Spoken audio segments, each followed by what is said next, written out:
So the course is entitled Human Capital, so that's what we're going to cover, human capital. It's a big area, and we won't be able to cover all aspects of it, even though the whole quarter is devoted to it. But we'll cover quite a few different aspects. Investments in education, in health, information, on-the-job training, and the other aspects like migration like that as well. So there's quite a few different areas that all fit within the rubric of the concept of human capital. General Motors. Fortunately, I don't own any General Motors, but if I don't have 100 shares of General Motors, then I could sell that and get rid of it. If I owned a piece of capital equipment, I could rent it out to somebody else and have them use it. But you can't rent out your human capital without you being part of it. So you're part of it. That's crucial. Okay, so it's human for that. And it's capital simply because it's durable. I mean, that's what we mean by capital, something that's durable. So education is durable. What you learn in school stays with you in part. It doesn't mean it doesn't appreciate, it does. Like other capital, human capital appreciates, but it stays with you throughout many years, maybe your whole lifetime. You invest in health when you're a child, that can affect your health in all your whole lifetime. Similarly for training on the job or any other type of investment in human capital. You learn how to do something on the internet, that will be something that will be durable. That's an investment that will last with you. So for those are the two aspects of it. It's human and it's capital. And by exploring the implications of these two aspects, that determines what the field of human capital is all about. So that's what we're going to try to do. Okay?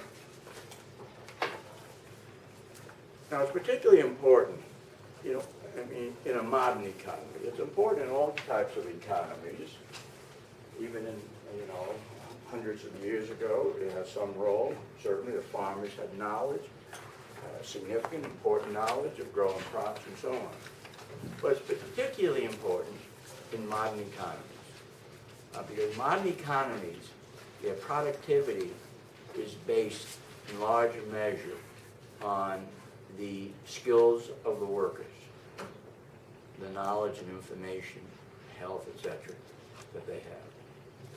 Not based on physical strength might be a rudimentary form of human capital, but it's not based much on that. U.S., if all you had was your physical strength, maybe you could be a bouncer at a club, you're not going to earn a lot.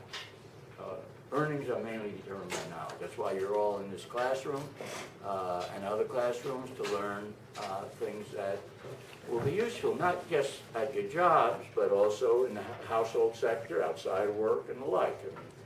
When we talk about human capital, you'll see it's not confined to earnings. That's an important component of it. It's not the only component, and they're very important components that have nothing to do with earnings. And go on down the line. Secretary, they're all require considerable knowledge. A modern secretary or assistant is very different from one that was 30 years ago, because now it's all oriented around the computer, basically. It wasn't at that time. So they had, modern secretaries are trained in these certain skills in utilizing the computer. And much of the knowledge, most of the knowledge that we have is an investment, is a result of an investment process, not simply given to you. When you're born, you have genes and you have various propensities, but to acquire knowledge, you have to invest in yourself, and your parents have to invest in you. So it's an investment process, and it's that investment process that we're going to be stressing. Now, there are various ways. I often claim that human capital is clearly the most important form of capital in a modern economy. Of course, different forms of capital are complementary with each other, so it's hard to single out. If you took away all the physical capital, you couldn't do anything. Took away all the human capital, you couldn't do anything. So they're both involved. But if you look at like their contributions to national income or GDP, human capital is probably 3 to 4 times as important as non-human capital. Just look at earnings. Earnings is a share, is what crude measure. Earnings are kind of a rental price on human capital, or wage rates are a rental price on human capital. And earnings are about 75% of income in the U.S. You add entrepreneurial income, which is another form of self-employment income, it's probably approaching 80%. And that's true in other developed countries, and it's smaller in poor countries, but still significant. So it's the major form of capital. And it's, the paradox was the major form of capital. If you look at national income accounts, what category is it listed under?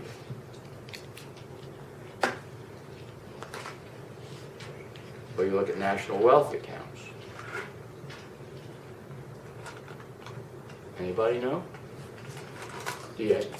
Anybody familiar with national income accounts?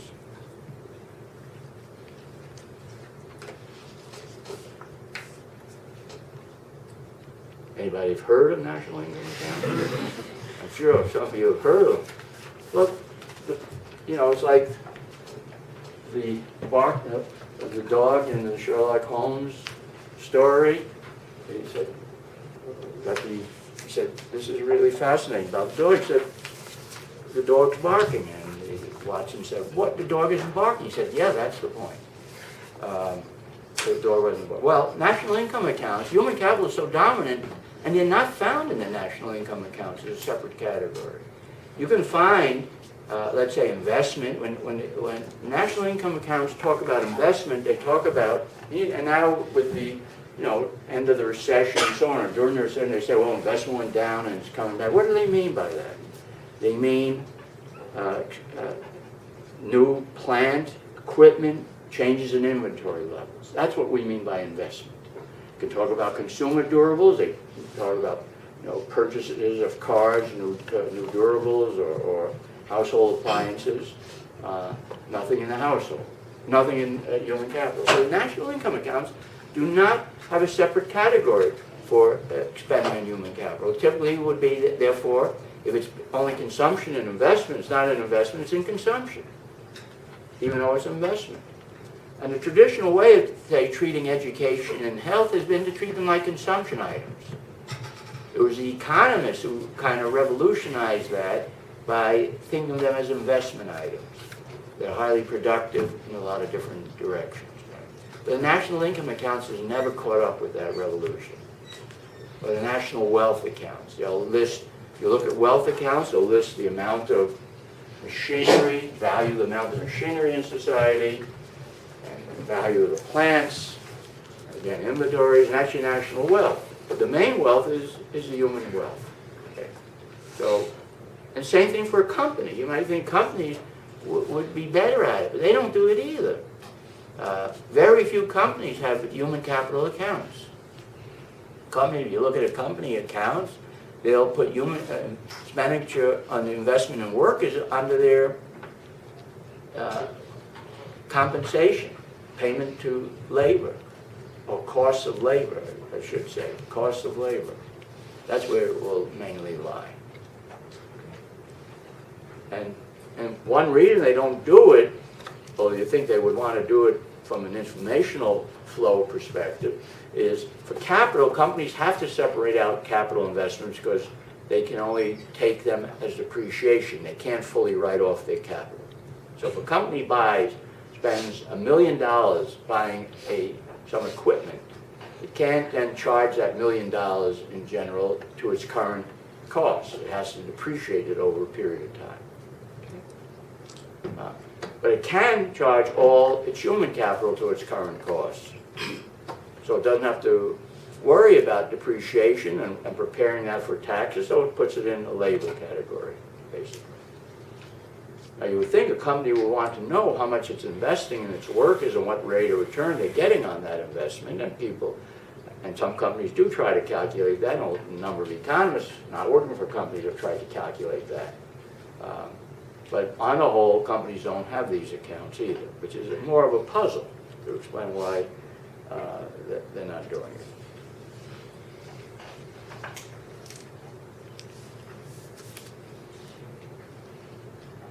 So I'm going to be emphasizing, as I mentioned in here, education, some training and health, probably be the three categories I'm going to give the main emphasis to, and it'll be looking at the effects not only on earnings, that clearly will be important, but also on other aspects, how much utility you get.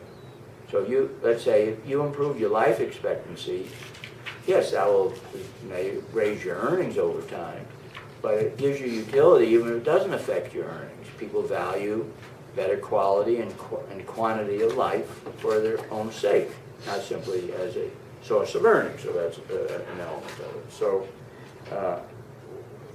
we'll deal with those: education, health, and training on the job, and looking at a rather broad set of effects of this and costs involved. So this will affect analysis of earnings, determination of earnings, inequality across families, growth over time in knowledge and information, and therefore growth of the economy, the role of the family, specialization in the economy, changes in mortality over time, and the like. And the way we'll do it, we'll start out with a very micro aspects of the link between parents and children. So it's hard to get more micro than that. Okay. And we'll move from that to a more macro level of economic specialization and economic growth. We'll move in stages. So we'll go from very micro to very macro, if you will. Okay. And we'll try to show how, by starting at the micro, we can build up a better understanding of what's going to happen at the macro. Right. So yes, we have some interest in the family, of course, for its own sake, and how they invest in their children, why some families invest more in children. That's an inequality issue. Kind of, is that a micro, macro? I don't care what you call it. That's an issue we can deal with. But we can also deal with questions like economic growth, division of labor in an economy, and issues of that type. That's what we're going to do. So starting out very narrow, getting broader as we build up the tools of analysis. You think of it of an economy in some respects as where it has different individuals specializing in different tasks, and they get coordinated through firms and through markets, through families, into producing some aggregate set of outputs, either household outputs or more usually what one looks at, GDP and market outputs. Right? So it's highly specialized individuals for the most part, coordinated through various devices. It could be a central planner. Much of the world now, it's not a central planner, but it's firms and markets that coordinate people, and they end up producing some aggregate output. How efficient the markets operate and the other coordinating devices, that's an issue to be considered. But that's what it occurs. So in order to understand that, that's the way you want to look at it. You have to look at the incentives to specialize in different sorts of skills and tasks. And so we'll try to do that to some extent. Okay.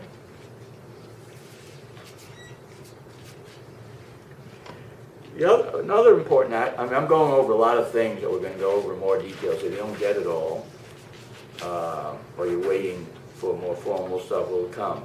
But I think it's good to have a perspective on what we're trying to do and some of the implications of what we're going to be getting at.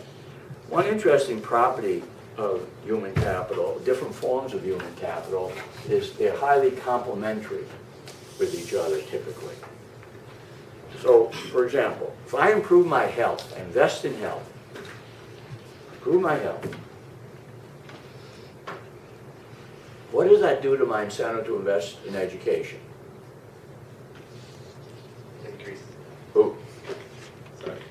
Yeah, that's It good. increases your incentive because you have more years to live.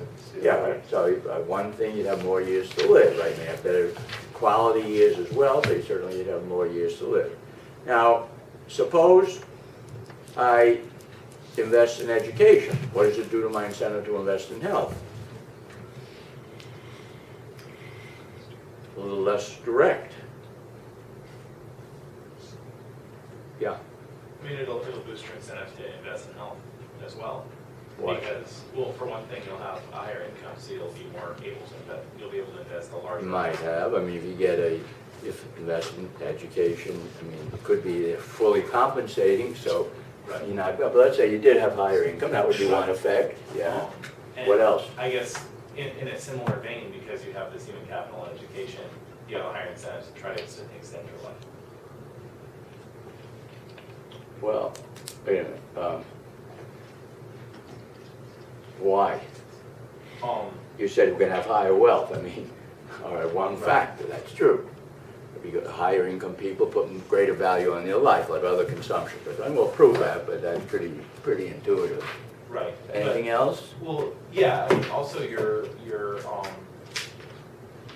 lifetime income is going to be more weighted towards later years. All right, of good investment point. education. Good point.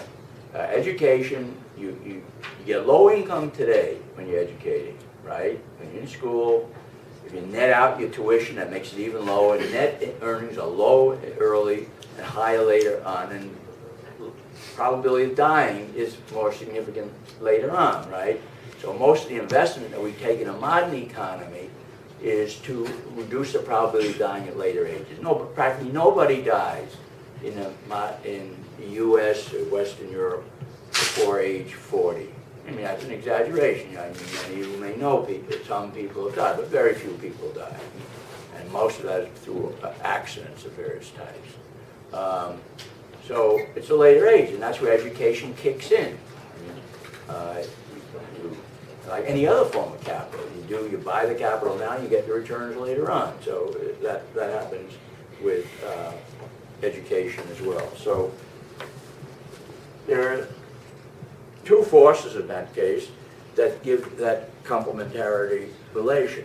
And you can go on with other different types of human capital. And generally, you can show why, I mean, these are not logical necessities, why they're likely from the economics of it to be complements. And that has important implications for a lot of things, but for example, for economic inequality.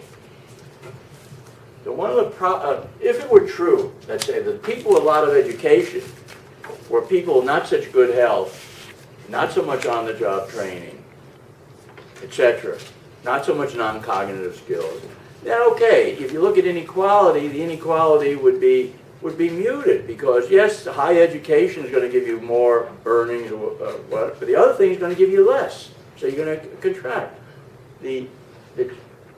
The challenge in an economy, or to understand, and then maybe for public policy, is these things tend to go together. So the high educated people are the people with better health, so that the people with more on-the-job training, more non-cognitive skills, more cognitive skills. I mean, you name it, they have more of it. If it's good, right? They have less of it if it's bad. I mean, that's a pretty much general rule. I mean, it's very hard to think of something that's valuable in the economy the more educated people don't have more of. Can you think of anything? I mean, they may not be the top baseball players, but, you know, but leaving some things like that aside, it's hard to really think about it. They're better consumers, in a sense. They adapt newer technologies much faster. They were the more educated people, the first ones to adapt to the computer, the internet, social networking, and a variety of other products. They consume more efficiently in the sense that we can measure that. For example, they attain a better diet for a lower spending. They hold the diet constant. They do it more cheaply. They're more effective users of contraception. I mean, anything that people have ever investigated, they're better at. Well, that's interesting, and to try to understand that is interesting, but it also means it creates a sizable inequality. If you're a high school dropout in the United States, you're really doomed in many domains. Now, of course, you're an individual who dropped out of high school, they're really terrific, ambitious, and they end up being highly successful. But those are the exceptions. By any measure you want to use, the high school dropouts are way behind. The earnings are much lower. Their health is poor. They commit more crime. They have less on-the-job training, more unemployment, less likely to be married, less likely to stay married. I mean, you can't think of anything. It's really a tremendous handicap. And we'll come to that as a public policy issue. It's an important public policy issue. Okay? So this complementarity is not simply a technical point. It is a technical point that has broad implications for a lot of different issues, and inequality is one of them.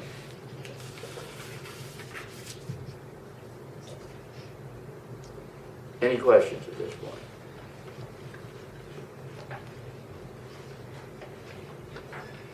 Okay.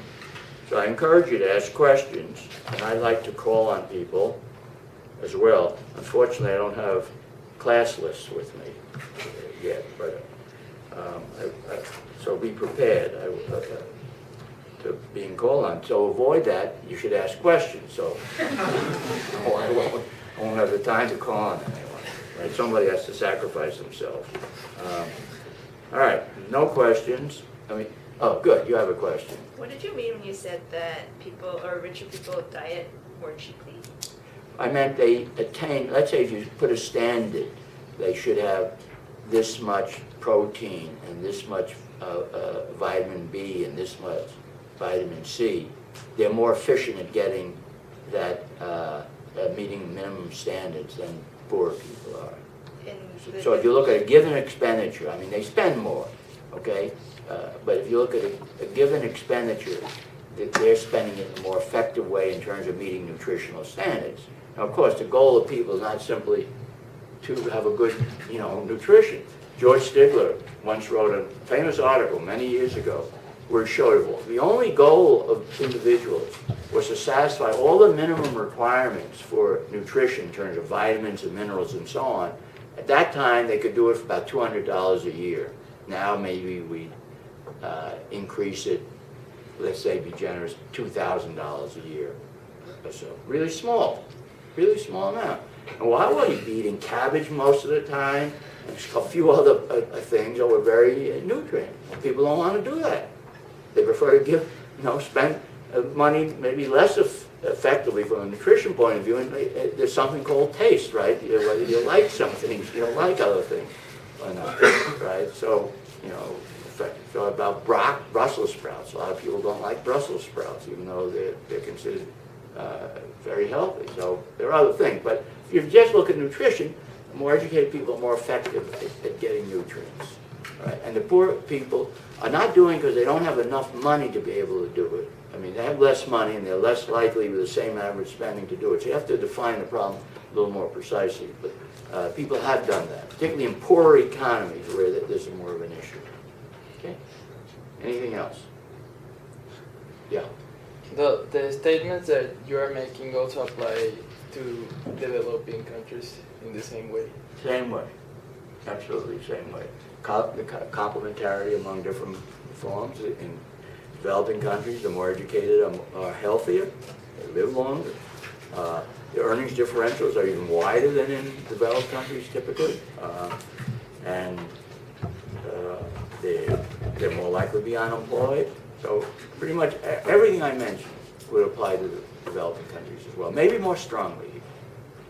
If you take a country like Brazil, a country with big inequality, okay?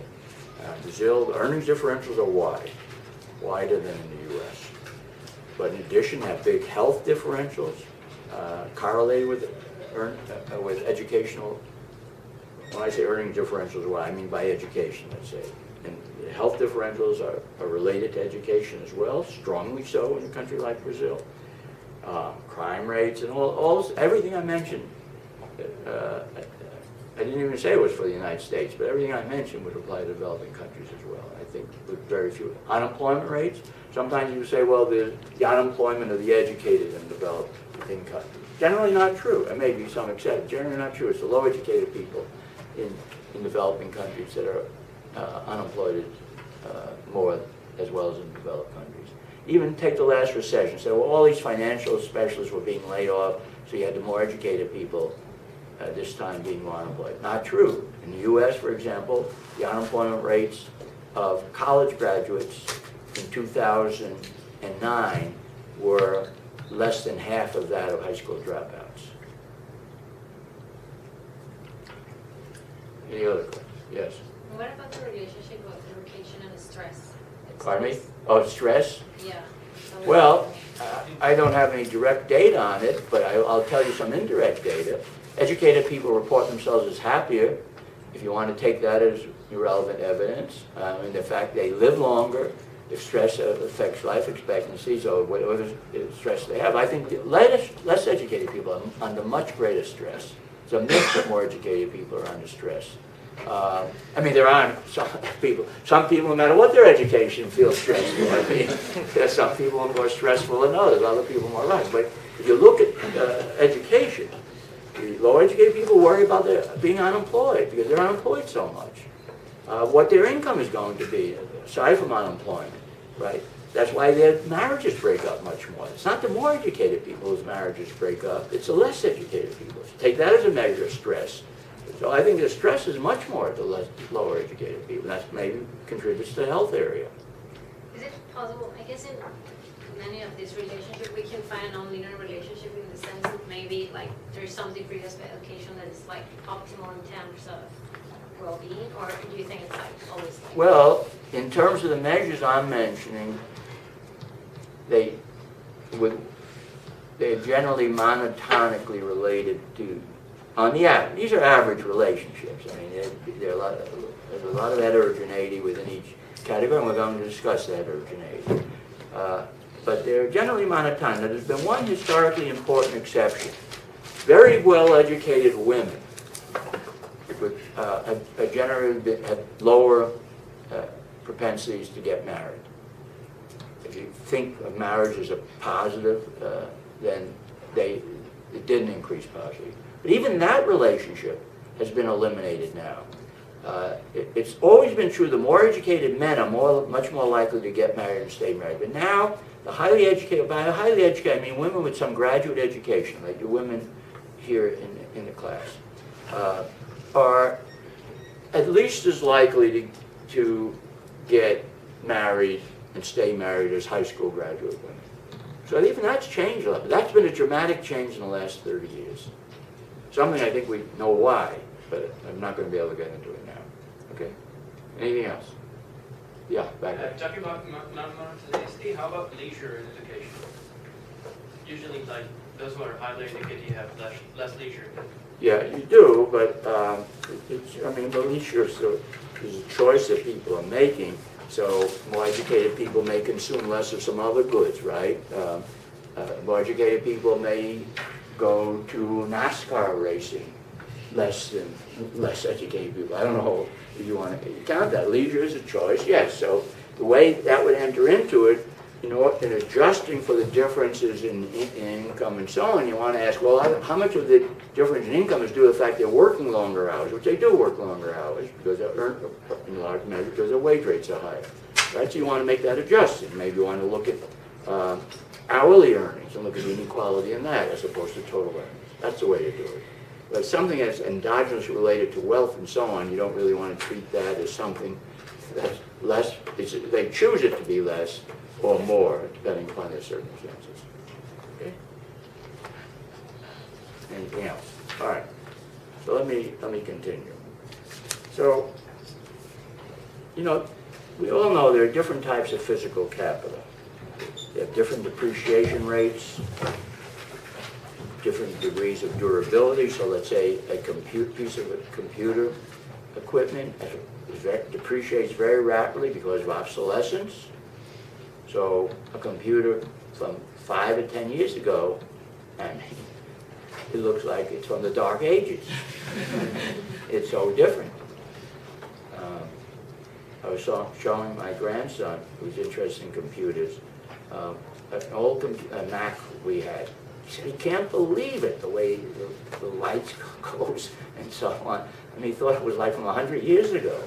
And it wasn't. I mean, it was 15 years ago, 10 years ago or so. So computers depreciate, if you count obsolescence, very rapidly. That's mainly because of technological progress in computers, rapid technological progress.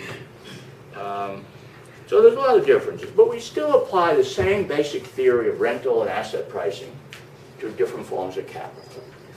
It doesn't matter if it's financial capital, physical capital. It's basically the same theory, taking account of different appreciation rate, capital gains and losses, obsolescence rates, and the like. Right? So we have a capital theory which goes through all that. I mean, there's some complications in the theory, but it's basically the same theory. Okay?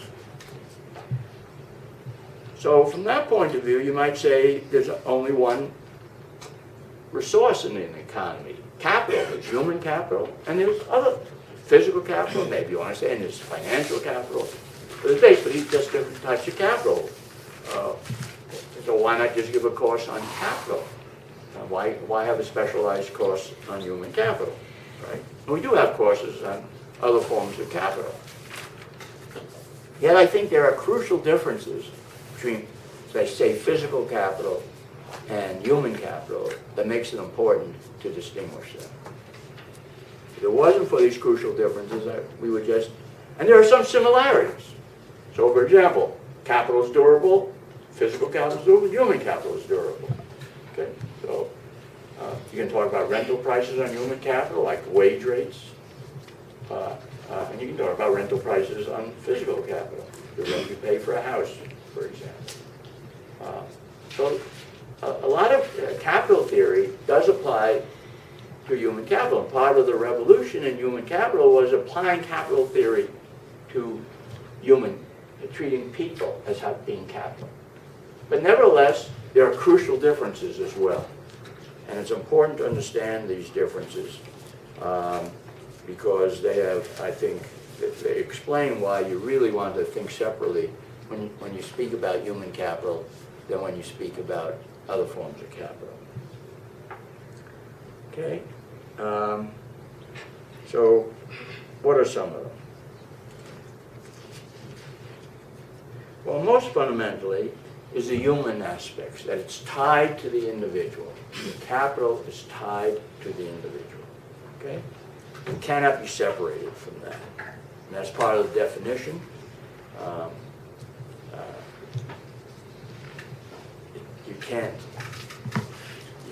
You can't sell your human capital separately from yourself. Now, under slavery, human capital was sold. Even then, the slave had to go along with the capital. Because you couldn't sell the slave without the slave going. Now, we've had other forms when you could partly sell yourself, indentured servitude. That was very important in the migration into the colonies, what became the United States in the 17th and early part of the 18th century, when the cost of transporting yourself from Europe was like 2 years' earnings. A lot of people didn't have that much money. I mean, we don't think of transportation as so expensive, but in those days, the cost of transporting at the basic level of transport was very expensive relative to your earning power. It took a long time and so on. A lot of people couldn't afford, they didn't have the resources that they could pay for it. And what they did was, they borrowed from the boat captains and from, or indirectly from people in the colony by signing an agreement that their passage would be paid for if, in return, they committed themselves on, if they reached the colonies alive, and a lot of people didn't, if they reached it alive, they would work for 2 to 4 years. Interesting, from 2 to 4 years. Now, it didn't say from 2 to 4 years. It either said 2 years, 3 years. But the contracts generally range from 2 to 4 years. Want to know why that difference? Well, if you went to the southern part of the colony, southern part of the United States, then there was malaria and a lot of other diseases, so your likelihood of dying was much higher. So if you were willing to go to the south, you only had to sign a 2-year contract. If you're willing to go, but if you didn't want to go there and you wanted to go to the north, which was healthier, then you had to sign a 4-year contract. So the market worked pretty well. And that's been well documented. David Galenson from the economics department wrote a book about that. And it shows how finely tuned were these contracts. Right? So there you did partly sell yourself. But as laws evolved and so on, courts have taken a more and more negative view, not of course on involuntary servitude like slavery, but even on voluntary servitude, where you sign a long-term contract where you become the agent of somebody else and they can tell you everything to do. Those are hard to enforce in courts. So the fact that it's not separated from the individual is, I think, absolutely crucial. It kind of leads to everything else. Okay, in a sense, we are our human capital. Okay? Now, what are some of the implications? Well, one is that non-pecuniary aspects of activities make a difference. Do you like your job or not? You never ask a piece of capital if they like working in a swamp or not, because we assume their preferences don't count, or they don't have any preferences. They're inanimate objects, right? You may worry about dogs and so on, pets, horses, and the like. But human beings, that's important. So if you have to take a job that's very risky, it might threaten your life, like working high up in a construction project, you get paid more for that. You get compensated for that, because people don't like doing that for the most part. If you have to take a job working under very unpleasant conditions, you generally get compensated for that. You get what's called a compensating differential for that. So that's just a reflection of the fact that the non-pecuniary aspects of activities count. Not only work activities, take going to school. Some people don't like being in school. It may shock all of you, but there are people who don't like school, right? And you don't find them generally in graduate school, so you're self-selected. At least you can tolerate it. But there are people who hate it, and there are people who like it. They love the learning and the competitive aspects of grades and so on. And others don't, but that's partly a non-pecuniary aspect. That enters into people's decisions. And I'll show you some evidence later on, very important evidence. One of the most striking changes in education, the modern world, namely, if you look at 1970, 40% of the 4-year degrees in the United States went to women. 60% went to men. And similarly, you find similar percentages, maybe even more dramatic in some other rich countries. Now, it's just reversed. 60% go to women, 40% to men. The question is, how do we understand that? I'm not going to give you the secret now, but I think we can understand it. And change throughout the rich countries. There's very few exceptions, and the gap is narrowing in poor countries as well. And I think it's been a major, just a dramatic change of a great importance.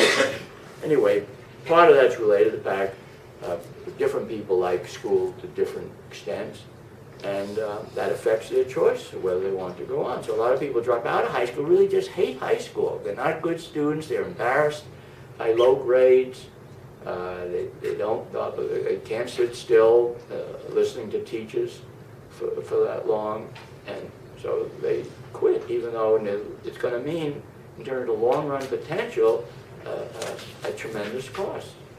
Somehow they, if they make a rational decision, they're balancing those two, or they're not prepared enough. But we'll have to come to that issue a little more.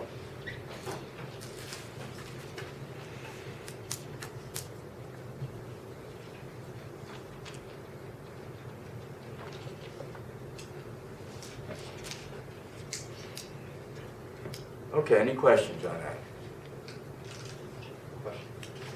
Would you consider human clones as a human capital under human capital or physical capital? I mean, is that... Well, if it's a clone, it's a human being, and not considered human capital. So what if you can make like a robot that looked just like a human being and it acted as such and it looked like one? Same emotion, the same, you could program the emotions, but maybe no free will. Like, is free will something you're assuming here that distinguishes humans from? I mentioned the word free will. It isn't necessary for anything that we have to deal with, whether there's free will. All I said was that people have non-pecuniary aspects of different activities, and that affects their decisions. So, But couldn't you could program a computer to have the same reactions? You could maybe program reactions. if you could, the more and more you program it, and the more and more it has feelings, then the more and more it's like a human being. And you assign it the same attributes. It may not like certain types of work. You look at Terminator, right? It had some emotions too. I mean, you wouldn't say exactly the same as a human being, but maybe we'll get to that point. Like emotions, you could program like a computer to cry, but I mean, does it really feel anything? It's hard to say. Well, it isn't so much what they really feel. We don't talk mainly in economics about what people really feel, because it's hard to know what they really feel. So most problems, what you want to know is what their choices are. And if they make similar choices to human beings under different circumstances, and they show preferences or lack of preference for a particular activity, and they get married or not, then yes, then I would say it's approaching human beings. And maybe sometimes clones certainly are human beings. They're reproductions of different individuals, but maybe machines will some types of machines will become the equivalent of human beings. We're not there yet, but maybe we will get there. Absolutely. Anything else? Do we think about depreciation on human capital? Yeah. What about it? Well, I mean, you use like a regular piece of physical capital, and the more you use it, the kind of less functional it becomes and depreciates over time, whereas you'd make almost the exact opposite argument for human capital. The more you do something, perhaps the better you get at it. Yeah, well, take the example. You study mathematics in college or high school, and then 15 years later you haven't used it. You forgot most of it. I mean, so that's a form of depreciation. Yeah, human capital clearly depreciates over time. Now, using it makes one depreciate less. That's true of a lot of physical capital too. You take a battery in a car. You don't use the car very much. The battery just sitting there. The battery is more likely to deteriorate than by being used. So it's true of a lot of physical capital. Use reduces the depreciation rate. For others, use increases it. I don't know. There may be examples of human capital where use increases the depreciation rate, or they're harder to find, I think. So but they certainly have depreciation on human capital.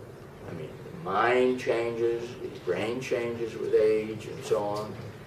Not using something leads you to forget it. Your memory, you can't store everything in the memory effectively, right? We're not perfect. We're not robots like he would like us to eventually be, maybe. I mean, so we forget things, right? So depreciation clearly is important. And use generally will reduce the rate of depreciation. I think there's no doubt about that.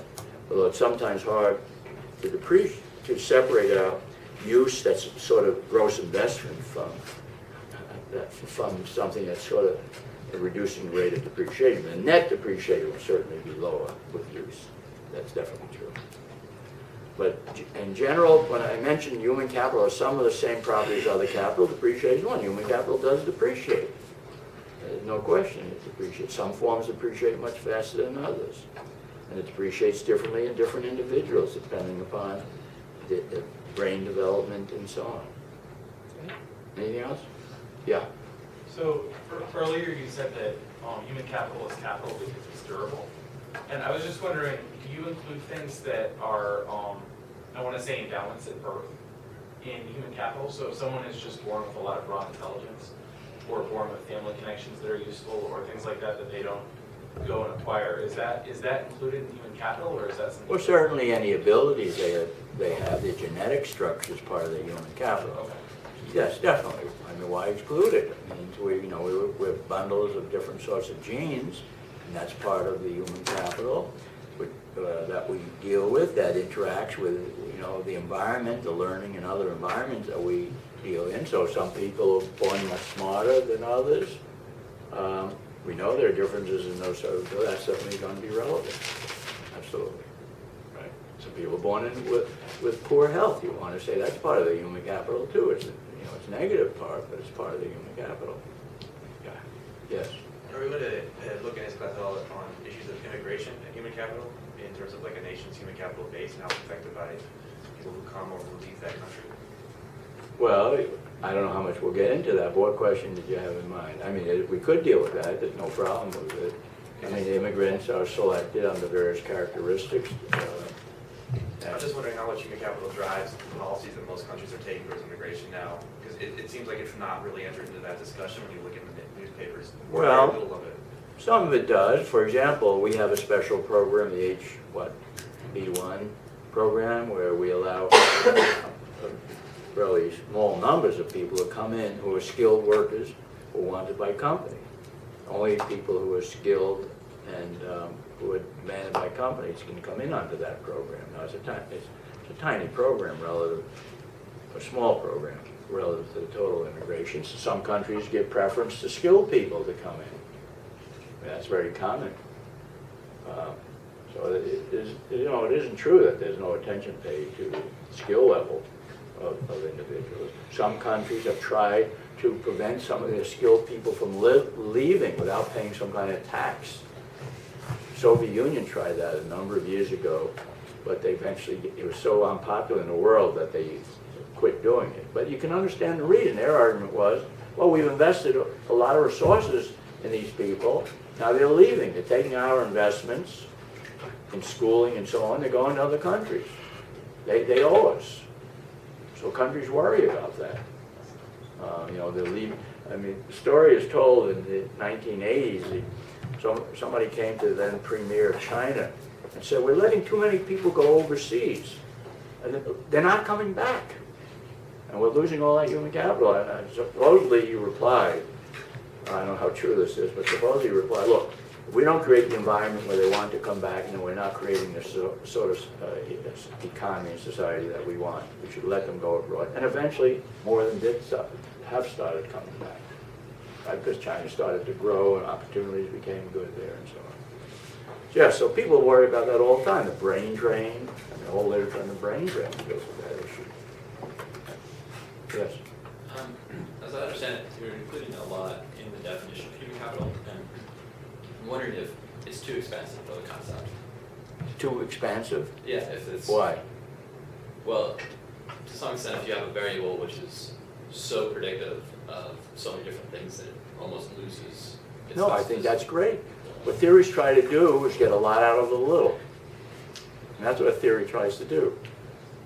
Get a lot out of a little. That's what a good theory is. If you can get a lot out of this simple concept, I think that's great. Complications are only things you have to introduce. You don't start out saying, I want to make this complicated because I'm dealing with different phenomena. You want to make it simple. If you can. I mean, you make it as complicated as necessary. Is there a danger in defining it too broadly then, or no? Well, the danger will be if you are led to phenomena that that the concepts mislead you in trying to understand the phenomena. That would be the danger.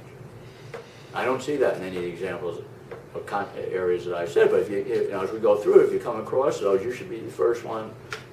Keep that in the back of your mind and point that out to me. But I think a general point you have to appreciate is you want simple theories if they can explain a lot. You go to complicated theories when you need them.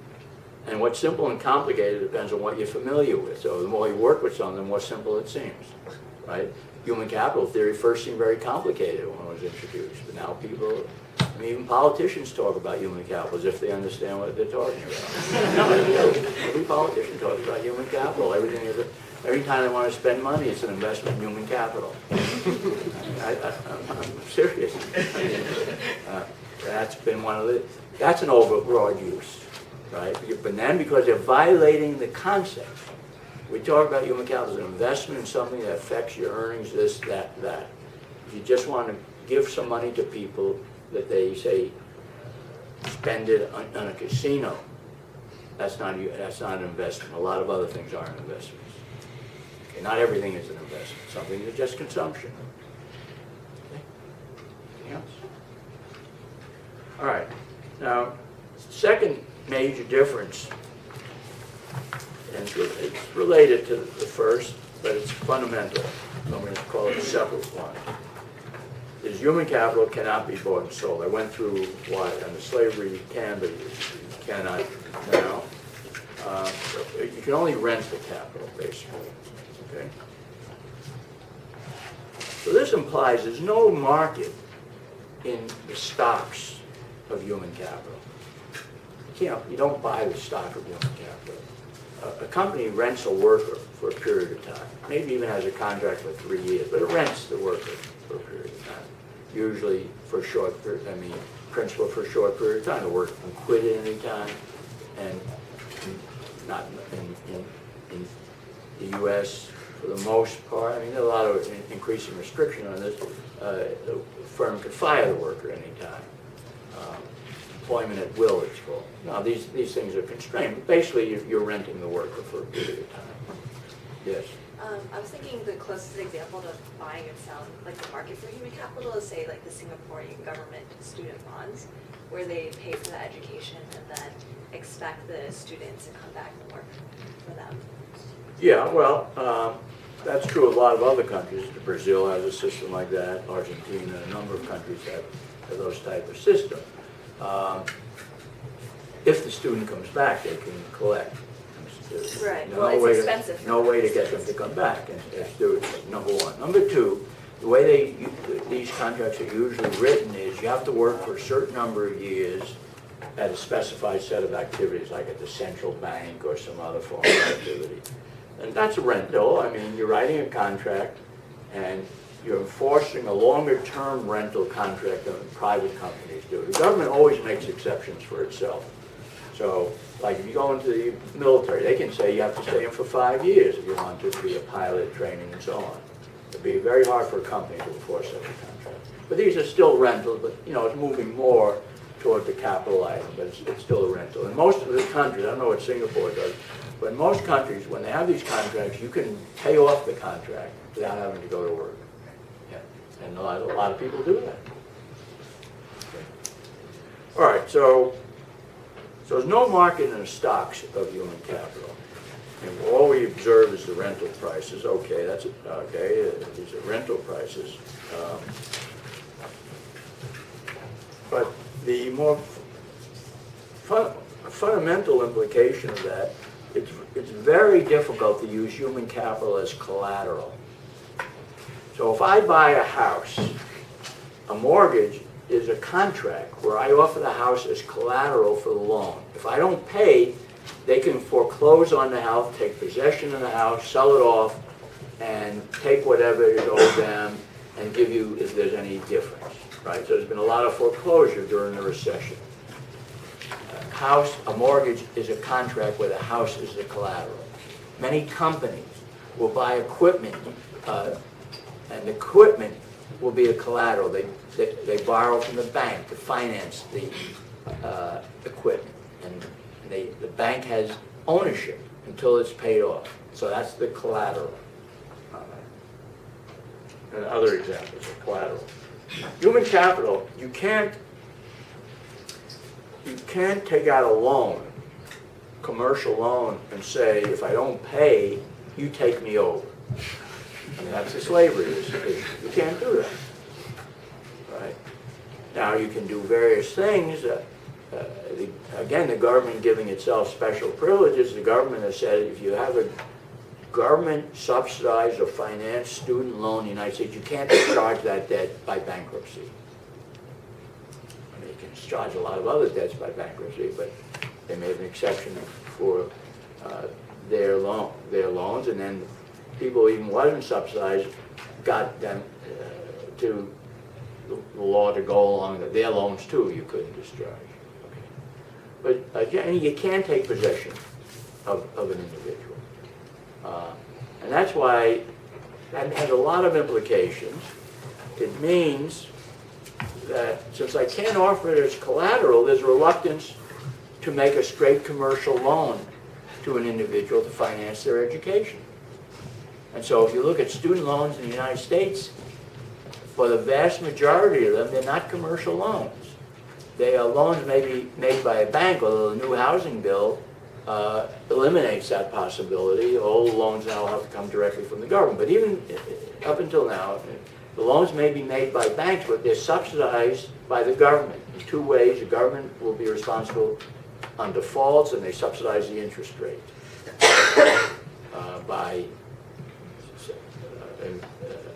mainly by being responsible for defaults, so that they force the bank to charge a lower interest rate. Okay, so those are not commercial loans. They may be very useful, and we'll come back to them, but they're not commercial loans. If you're a college student, or a graduate student, and you say, I want to go to one of the banks that's still making loans at all, and say, I want to borrow, and I want to invest in my college or graduate education, it's very hard to get a bank to make you a loan, even before the crisis. They did a few for if you went to medical school, because they're pretty sure you're going to make a high income, you'll be able to pay it back. But there weren't many of them. And then throughout history, there haven't been many of those type of loans. Okay? So it means the financing of your investment in human capital becomes a challenge. Now, the way most people do it, up until a certain age, is they rely on family, parents in particular. Parents help them out with paying for their tuition and their living expenses, or they live with their parents, and they help pay for the loans in that way. So that's been that's a result, the inability to use human capital as collateral. And that, not only for investments in education or other forms of human capital, it also shows up in consumption. Let's say I suffer some unemployment. Well, what I'd like to be able to do is say, well, look, I have this human capital I'm going to be earning in the future. Let me borrow and give that as collateral. I can't do it. So if you don't have liquid assets like money or some things you can convert into liquid assets to sell and so on, then you may have trouble financing your consumption when you become unemployed. And that's why lower income people who don't have much in the way of assets, they have to finance it if they qualify for unemployment compensation, or they cut down their level of consumption a lot. Some of them move back to their parents' house.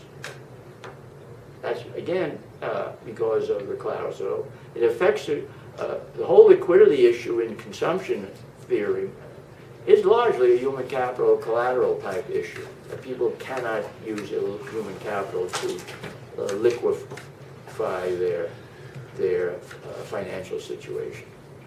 For people, a lot of financial assets, it's no problem. But for people who, most of the population, particularly younger population, don't have much in the way of financial assets, that becomes a real problem.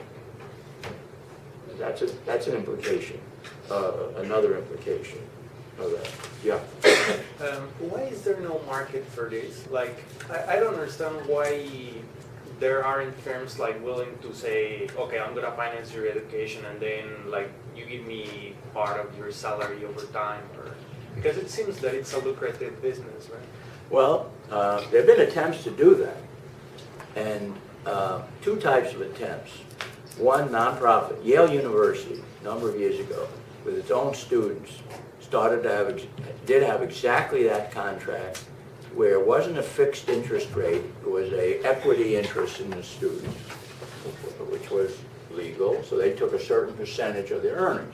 What they found out is that they got mainly low-income students who ended up earning low income went into that plan.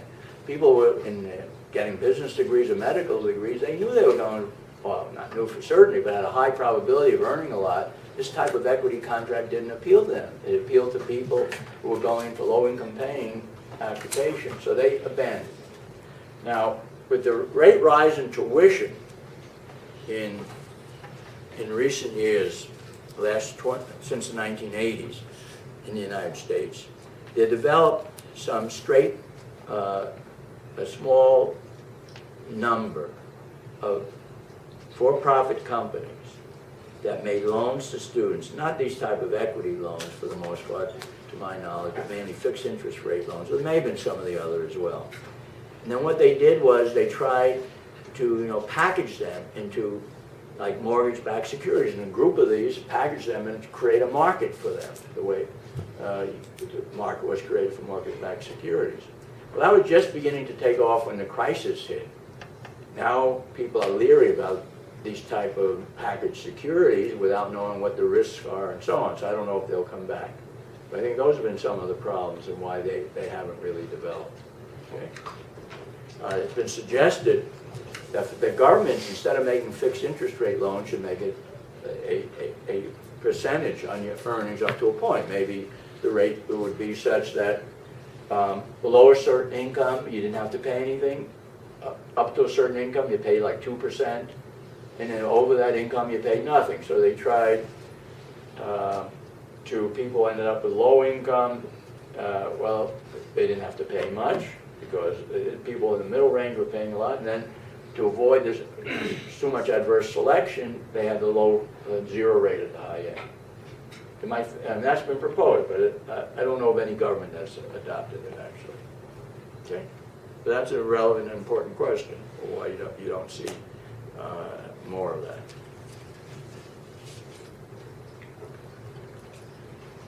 Now, these are another fundamental difference is more on the production side. The supply of physical capital is determined by its cost of production. So if you use labor and capital, other inputs, you have profit maximizing firms typically. We have a well-developed basic theory of production of capital goods, and that's no different than production of consumer goods. Now, of course, production is clearly also relevant for human capital, but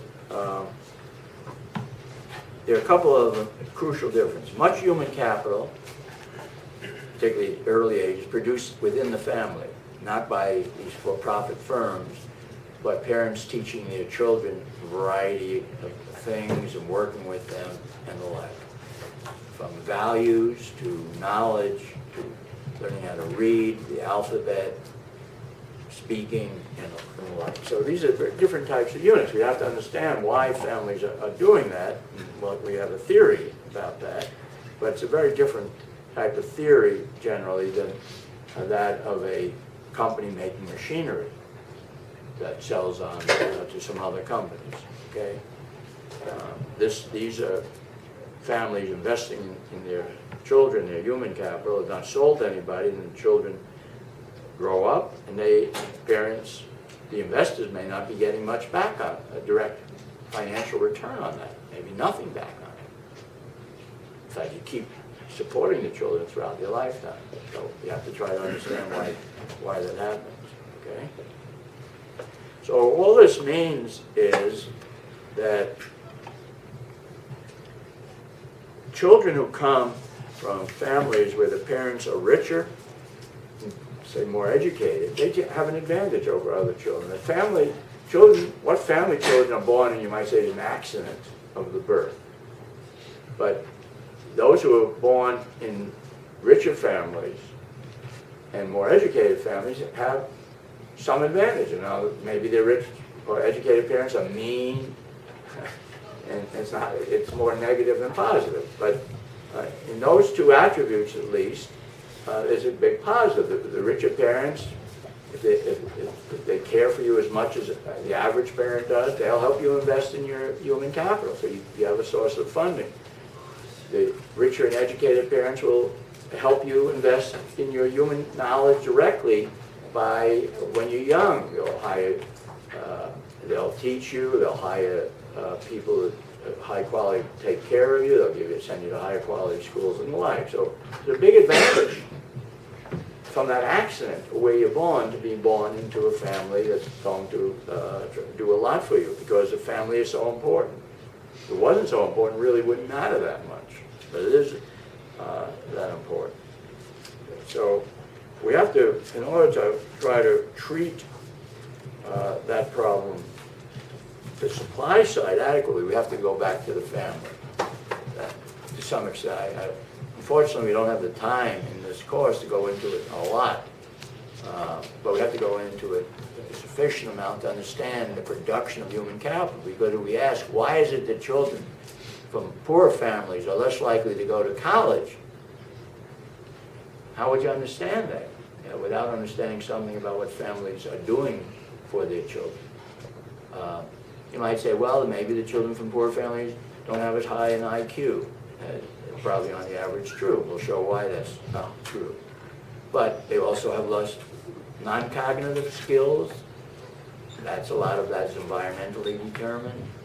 And they have less of a lot of other things. They go to poor schools. They don't get the time spent with them on their education as their kids from richer families do. So that by the time they're in 6th grade, they're considerably behind other kids. So it's harder and harder. It gets harder and harder for them to keep up. So they drop out in much larger numbers. They're the group that doesn't complete high school. And if they graduate high school, generally graduate with poor quality high schools. So you might say it's a great inequity in society.